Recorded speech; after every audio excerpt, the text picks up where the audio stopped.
पे देख सकते पढ़ भी सकते हैं। ठीक है,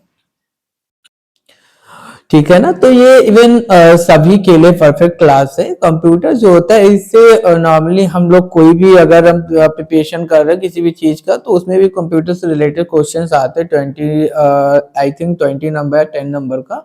तो आप उसमें भी अपना आराम से यहाँ पे पढ़ करके आराम से क्वेश्चन कर सकते हैं। एंड जो हमारे अदर टेस्ट के स्टूडेंट्स हैं, जैसे इलेक्ट्रीशियन हो गया, फिटर हो गया, वेल्डर हो गया, प्लम्बर हो गया, उसमें आपकी एक कॉमन सब्जेक्ट होती है, कोपा हो गया, एक सब्जेक्ट होती है आपकी एम्प्लॉयबिलिटी स्किल। उसमें भी मोस्टली कुछ टॉपिक हमारे कंप्यूटर से रिलेटेड है। तो अगर आप किसी भी टेस्ट के स्टूडेंट, तो आपके लिए भी ये क्लास बहुत ही अच्छी होने वाली है। ठीक है ना। तो आशा करता हूँ सभी लोग को जो मैंने फर्स्ट क्लास पढ़ाई थी वो चीज समझ में आई होगी। अब मैं सेकेंड टॉपिक पे आपको बताता हूँ पावर पॉइंट के बारे में। ठीक है ना। तो चलिए स्टार्ट करते हैं पावर पॉइंट के बारे में। फर्स्टली आपके सामने दिख रहा होगा पावर पॉइंट 2010 इंटरफेस। अब पावर पॉइंट 2010 इंटरफेस क्या होता है, ठीक है ना। पावर पॉइंट 2010 जो होता है वो हमारा क्या होता है, यूजर फ्रेंडली होता है। यानी कि मतलब ये क्या कहने का मतलब ये है कि हमारा पावर पॉइंट 2010 जो होता है ये एक इंटरफेस होता है जो सहज बनाता है इंटरफेस को। ठीक है ना। और ये क्या करता है, यूजर फ्रेंडली डिजाइन प्रदान करता है। ठीक है, मतलब एक अच्छी डिजाइन हमको प्रदान करता है।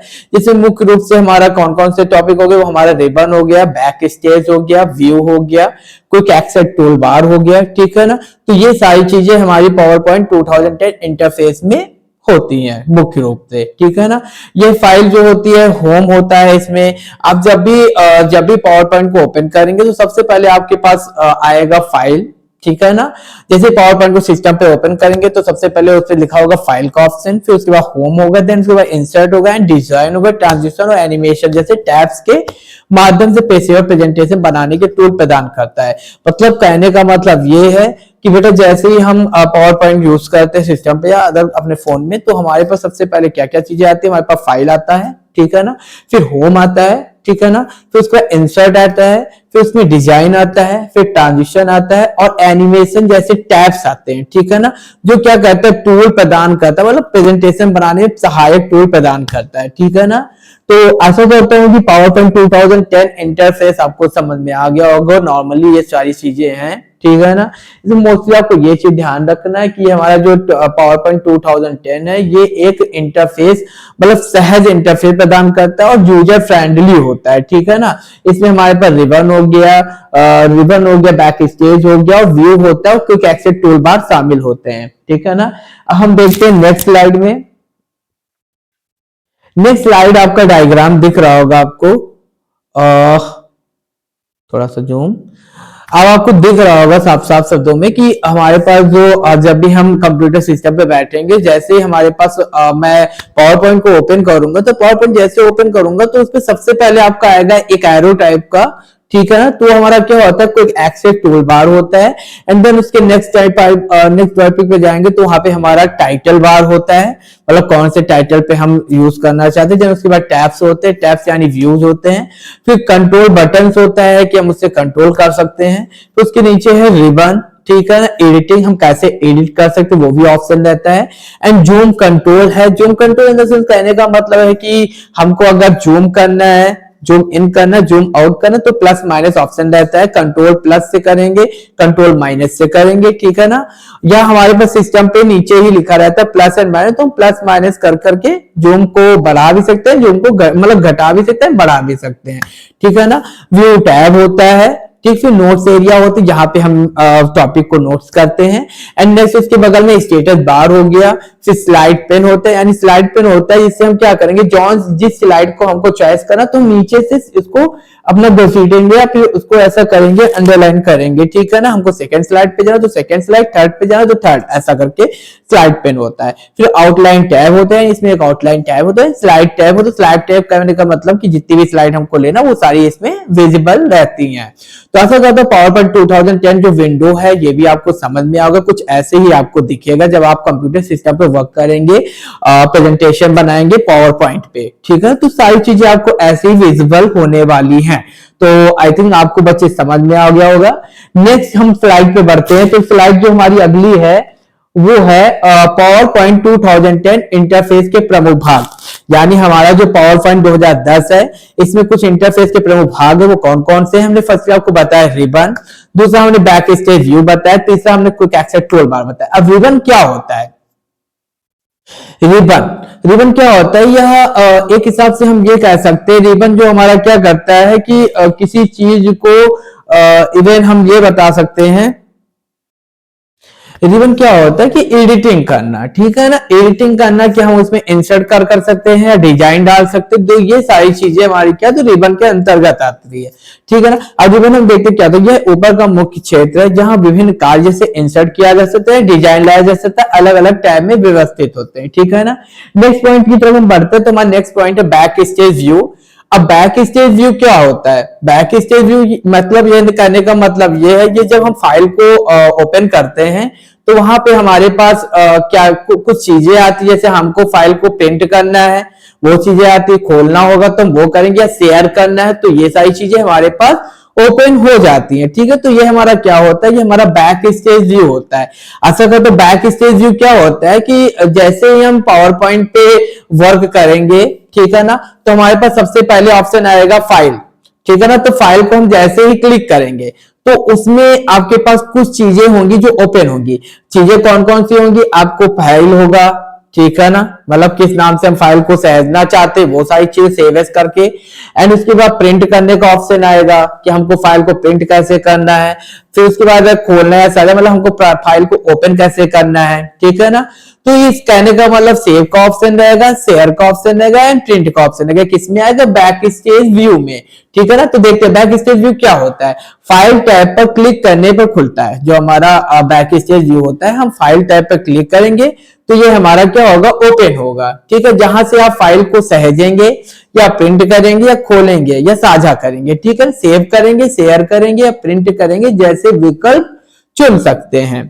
तो बच्चे हम आशा करते हैं आपको back stage view power point 2010 interface के प्रमुख भागों में समझ में आ गया होगा। नेक्स्ट पॉइंट है आपका क्विक एक्सेस टूल बार। अब क्विक एक्सेस टूल बार को हम क्या कहते हैं? Q80। अब क्विक एक्सेस टूल बार क्या होता है? आपका Q80 शॉर्ट फॉर्म होता है Q80, ठीक है ना। बट ये सारी चीजें आप ध्यान रखना, क्वेश्चन में आपके आ सकता है बैक स्टेज व्यू का क्या वर्क होता है। तो बैक स्टेज व्यू क्या होता है? फाइल टैब पर क्लिक करने पर ओपन होता है, ठीक है ना। क्विक एक्सेस टूल बार क्या होता है? क्विक एक्सेस टूल बार ऐसा होता है जिसमें रिबन के ऊपर हमारे कुछ कमांड दिए रहते हैं जो हमको क्या कहता है? एक अच्छी सुविधाएं प्रदान करते हैं, ठीक है ना। और सुविधाएं प्रदान ये अधिकतर हमारे ये क्या करता है? अधिकतर हमारे लिए उपयोगी रहता है, हम इसका हमेशा उपयोग करते हैं, ठीक है। तो क्विक एक्सेस टूल बार क्या होता है? रिबन के ऊपर स्थित यह उन कमांड्स का उपयोग करने की सुविधा देता है जिन्हें आप अक्सर इस्तेमाल करते हैं, यानी कि हमको एडिट करना है फाइल तो एडिट भी कर सकते हैं। ये सारी चीजें हमारी क्विक एक्सेस टूल बार के अंतर्गत आती हैं। तो आशा करते हैं ये तीनों पॉइंट आपको समझ में आएंगे। नेक्स्ट पॉइंट की तरफ हम बढ़ते हैं, तो आपकी स्क्रीन पे दिख रहा होगा नेक्स्ट पॉइंट है हमारे पास स्लाइड एरिया। स्लाइड एरिया मैंने फर्स्टली आपको बता दिया कि ऐसा एरिया जहां पे हम क्या करेंगे कि जैसे हमारे पास जो वर्तमान स्लाइड होगी, जो हमारे पास फर्स्टली पहली स्लाइड है उसको हम अलग करके दूसरी स्लाइड ले आना, ठीक है ना, वह हमारा क्या होता है? स्लाइड एरिया, ठीक है ना। बीच का मुख्य क्षेत्र जहां आप वर्तमान स्लाइड को संपादित करते हैं, ठीक है ना। मतलब बीच में आप क्वेश्चन में देखे होंगे, आपको जब आप जब प्रेजेंटेशन तैयार करेंगे, पावर पॉइंट को ओपन करेंगे तो उससे फर्स्टली आपको चीज दिखेगी कि जो बीच का मुख्य क्षेत्र जहां पे हम स्लाइड को संपादित करते हैं, जहां पे हम उसमें नाम लिखते हैं या जो भी हमको टॉपिक डालना, वो सारी चीजें हमारी किस वजह से स्लाइड एरिया में आती है। उसके बाद नेक्स्ट पॉइंट है आपका नोट्स पेन। अब नोट्स पेन मैंने आपको बता ही दिया। नोट्स पेन वह होता है कि जहां पे हम जो टॉपिक लिखते हैं, ठीक है ना, वह हमारा क्या होता है? नोट्स पेन होता है। स्लाइड के ठीक नीचे जहां प्रेजेंटेशन के लिए स्पीकर नोट लिखते हैं वह हमारा क्या कहलाता है? नोट्स पेन कहलाता है, ठीक है ना। अब नेक्स्ट पॉइंट की तरफ बढ़ते हैं, तो हमारा नेक्स्ट पॉइंट है स्टेटस बार। अब स्टेटस बार क्या होता है? स्टेटस बार वह ऐसा बार होता है जिसमें हम क्या करते हैं? कहने का मतलब है जैसे हम नंबरिंग के तौर पे ले सकते हैं या डॉटेड के लाइन पे ले सकते हैं या अलग अलग थीम में हम उसका यूज कर सकते हैं, ठीक है ना। कहने का मतलब यह है कि जैसे हमें पॉइंट में लिखना है नंबर 1, नंबर 2, नंबर 3, नंबर 4, ये डॉटेड में लिखना तो डॉट, फिर नीचे डॉट, फिर नीचे डॉट, फिर नीचे डॉट। तो ये सारी चीजें हमारे किस में आती हैं? स्टेटस बार में आती हैं। चलिए स्टेटस बार के बारे में आपको बताते हैं कि स्क्रीन की सबसे नीचे स्थित यह स्लाइड नंबर में होती है, थीम का नाम होती है, जूम विकल्पों जैसी जानकारी दिखाता है। आप लोगों को नीचे भी दिख रहा होगा कि नंबरिंग में होता है, कितने नंबर पे हमको कौन सा लिखना है, फिर जूम इन होता है, आपको स्क्रीन पे ही दिखता है, प्लस माइनस करके दिखा होगा। ये सारी चीजें हमारी किस में आती हैं? हमारी स्टेटस बार के अंतर्गत आती हैं, ठीक है ना। फिर उसके बाद व्यू बटन है। अब व्यू बटन क्या होता है? स्टेटस बार पर उपलब्ध ये नॉर्मल स्लाइड, शॉर्टर और स्लाइड शो के बीच स्विच करने में मदद करता है। कहने का मतलब ये है कि व्यू बटन ऐसा बटन होता है जो हमें ये जानकारी देता है कि हमें कौन सी स्लाइड लेनी है, ठीक है। तो ये सारी चीजें हमारी व्यू बटन के अंतर्गत आती हैं। आशा करता हूं आपको जो हमारा पावर पॉइंट 2010 इंटरफेस के प्रमुख भाग हैं वो आपको समझ में आ गए होंगे। नेक्स्ट स्लाइड की तरफ हम बढ़ते हैं। तो नेक्स्ट स्लाइड हमारे पास है टैब्स को एक्सप्लोरर करना। अब टैब्स को एक्सप्लोर हम कैसे करेंगे? टैब्स को एक्सप्लोर हम दो तरीके से कर सकते हैं। एक हमारा कमांड टैब्स होता है, एक हमारा कंटेक्चुअल टैब्स होता है, ठीक है ना। हमारे पास दो टैब्स होते हैं, एक आपका होता है कमांड टैब्स एंड दूसरा होता है कंटेक्चुअल टैब्स। अब हम बारी बारी से जानेंगे कि कंटेक्चुअल टैब्स क्या होता है और आपका कमांड टैब्स क्या होता है, ठीक है ना। टैब्स को एक्सप्लोर करना, पावर पॉइंट 2010 में रिबन टैब्स का ग्रुप होता है। इस टैब में दो प्रकार के टैब्स होते हैं। फर्स्टली पहला आपका होता है कमांड टैब्स एंड सेकंड आपका होता है कंटेक्चुअल टैब्स, ठीक है ना। तो हम देखते हैं कंटेक्चुअल टैब्स क्या होता है। कंटेक्चुअल टैब ऐसा टैब्स होता है जिसमें हमको कहने का मतलब ये कि हमें इमेज अगर लेना है या शेप में हमें रखना है या टेबल में हमें रखना है तो ये किसके अंतर्गत आता है? ये हमारा कंटेक्चुअल टैब्स के अंतर्गत आता है। कहने का मतलब बच्चों ये है कि जैसे हम पावर पॉइंट पे वर्क करते हैं तो क्या होता है कि भाई हमको डायग्राम भी दिखाने रहते बारी बारी से, जैसा हमने आपको दिखाया पावर पॉइंट में। ये हमारा पावर पॉइंट 2010 का इंटरफेस है, ठीक है ना। तो ये सारी चीजें बताई, तो यही चीजें हमारी क्या कहलाती? कंटेक्चुअल टैब्स कहलाती, कि जिसमें हम इमेज ले सकते हैं या शेप में रख सकते हैं या टेबल के माध्यम से सेलेक्ट करते हैं। तो ये हमारा क्या होता है? कंटेक्चुअल टैब्स होता है। कंटेक्चुअल टैब्स क्या होता है कि पावर पॉइंट 2010 में स्पेशल टैब्स होते हैं जो तब दिखाई देते जब आप किसी स्पेसिफिक ऑब्जेक्ट जैसे इमेज, शेप, टेबल को सेलेक्ट करते हैं। हम किसी भी टेबल को जब सेलेक्ट करते हैं या इमेज को सिलेक्ट करते हैं या शेप को सिलेक्ट करते हैं या टेबल को सिलेक्ट करते हैं तो हमारा कंटेक्चुअल टैब्स दिखाई देता है, ठीक है ना। तो आशा करता हूं कंटेक्चुअल टैब्स भी आपको समझ में आ गया होगा। नेक्स्ट पॉइंट की तरफ हम बढ़ते हैं। आपकी स्क्रीन पे आपको दिख रहा होगा कमांड टैब्स। कमांड टैब्स क्या होते हैं? कमांड टैब्स हमारे ऐसे टैब्स होते हैं जो हमें क्या, हमारा कहने का मतलब ये है कि हम अपना प्रेजेंटेशन तैयार करते हैं, ठीक है ना। प्रेजेंटेशन तैयार करते हैं पावर पॉइंट पे। अब हमें उसमें कुछ एडिट करना है, कुछ और भी चीजें जोड़ना है, तो ये सारी चीजें हमारे किसके अंतर्गत आती है? कमांड टैब्स के अंतर्गत आती हैं, ठीक है ना। आशा करता हूं पावर पॉइंट 2010 में रिबन के ऊपर दिखने वाले टैब्स होते हैं जो अलग अलग कमांड्स और टूल्स को ग्रुप करते हैं। ये टैब्स आपको प्रेजेंटेशन बनाने और एडिट करने के लिए जरूरी ऑप्शंस देते हैं। हम कोई भी प्रेजेंटेशन जब बनाते हैं, एडिट करते हैं तो हमारे पास कुछ ऑप्शंस आते हैं, वो हमारे क्या होते हैं? हमारे कमांड टैब्स होते हैं, ठीक है ना। तो आशा करता हूं आपको कमांड टैब्स भी समझ में आ गया होगा। हमारे पास कुछ टैब्स का संक्षिप्त विवरण है, ठीक है ना, वो हम जानते हैं कि कौन कौन से टैब्स हमारे पास हैं। नेक्स्ट स्लाइड पे आपको दिख रहा होगा, विजुअल होगा कि पहला है हमारे पास होम टैब। अब होम टैब क्या होता है?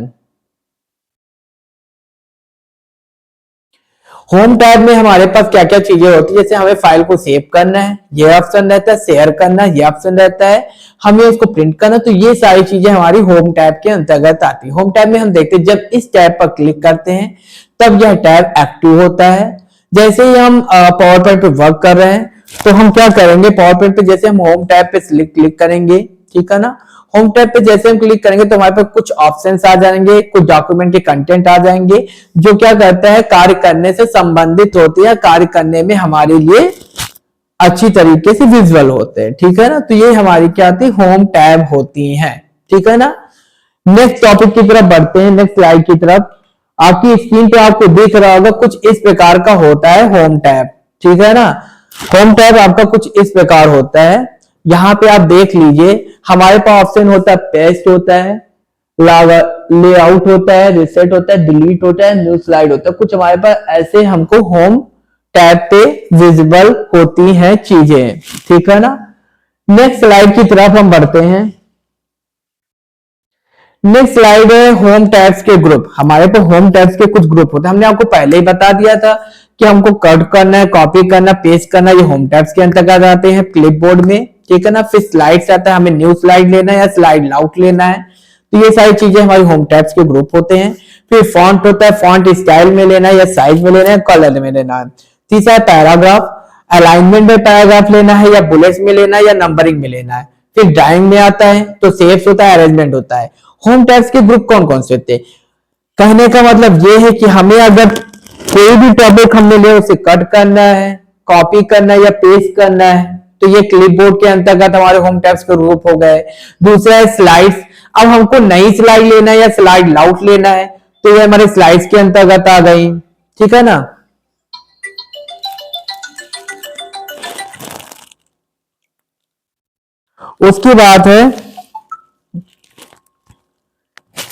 उसके बाद है हमारा फॉन्ट। फॉन्ट हमारा क्या होता है कि फॉन्ट मतलब कहने का मतलब किस स्टाइल में हमको रखना है अपना प्रेजेंटेशन, किस साइज में रखना है, किस कलर में रखना है, तो ये हमारा फॉन्ट हो गया। होम टैब्स के ग्रुप होते हैं।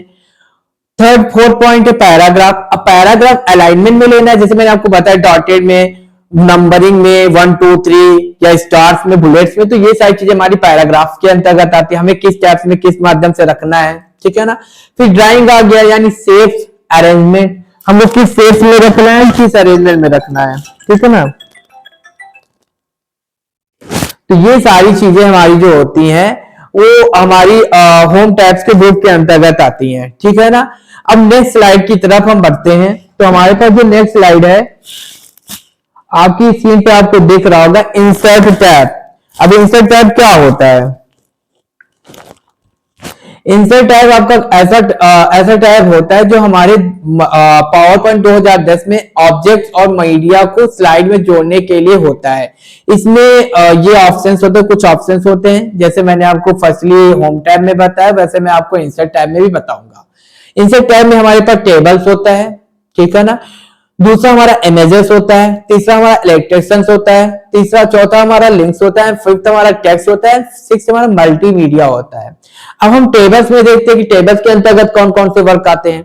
अब टेबल्स में ये होता है कि हमें टेबल इंसर्ट करना है, मतलब अगर हम पावर पॉइंट पे वर्क करने हैं, हमको इंसर्ट टैब में जा करके हमको उसको इंसर्ट करना है, तो हम किस पे जाएंगे, टेबल्स में, तो टेबल्स को इंसर्ट कर सकते हैं। फिर उसके बाद इमेजेस है, तो इमेजेस में हम ये कर सकते हैं कि फोटो ले लेंगे, क्लिप आर्ट ले लेंगे या स्क्रीनशॉट ले लेंगे। कहने का मतलब ये हमें जो फोटोज बनानी है वो रखेंगे, क्लिप आर्ट के तौर पे रखने हैं या स्क्रीनशॉट के माध्यम से हम वहां पे विजिबल कर सकते हैं, ठीक है ना। फिर हमारा इलस्ट्रेशंस आ गया। अब इलस्ट्रेशंस क्या होता है, इसमें हमारा शेप्स होता है, स्मार्ट आर्ट होता है, हम किस प्रकार से उसमें शेप्स रख सकते हैं या स्मार्ट आर्ट की तरफ से हम प्रयोग कर सकते हैं। फिर हमारा लिंक्स आ गया। अब लिंक्स कौन कौन से, हाइपर लिंक होता है, एक्शन होता है। फिर टेक्स्ट आ गया। टेक्स्ट में हमारा क्या, टेक्स्ट बॉक्स होता है, हेडर होता है, फॉटर होता है। नेक्स्ट हमारा मल्टीमीडिया। अब हमें क्या करना है, हमें वीडियो फॉर्मेट में रखना है या ऑडियो में रखना है, तो ये सारी चीजें हमारी किसके अंतर्गत आती है, इंसर्ट टैब के अंतर्गत आती हैं, ठीक है ना। आशा करता हूं आप सभी को इंसर्ट टैब्स भी समझ में आ गया होगा। नेक्स्ट स्लाइड की तरफ बढ़ते तो ये हमारे पास कुछ ऐसा डायग्राम होता है इंसर्ट टैब का, आपको दिख रहा होगा। इंसर्ट टैब में हमारे पास टेबल्स होती है, पिक्चर्स होता है, क्लिप आर्ट होता है एंड फोटो एल्बम होता है, शेप्स होता है, स्मार्ट आर्ट होता है एंड चार्ट होता है।